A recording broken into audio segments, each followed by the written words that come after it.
qabyaalada farmaajo uga shaqeynaya fila Soomaaliya Cabdirashiid Janan oo ogtihiin inuu ahaa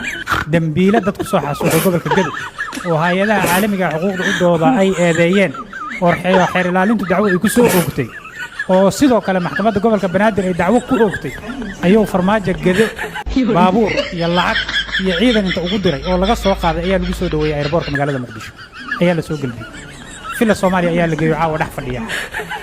ninkii mujrimka ahaa oo maxkamadaha dalka ay xukuumeen adduunka dacwada u haystay inuu fila Soomaaliya u dhax fadhiyo saadaqna caawa u raac madaxweyne farmaajo waxa madaxweynihii hore waxa madaxtooyada u jiifa Generaal Cabdirashiid Janan oo maxkamadda Soomaaliyeed ay xukuntay oo dambiile ah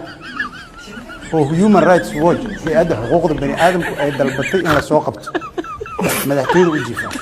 wuxuu ku jiifaa waa ilmaadeernimada Generaal Saadaqna gurigiisii uu joogi laayay marka runtii ciyaarta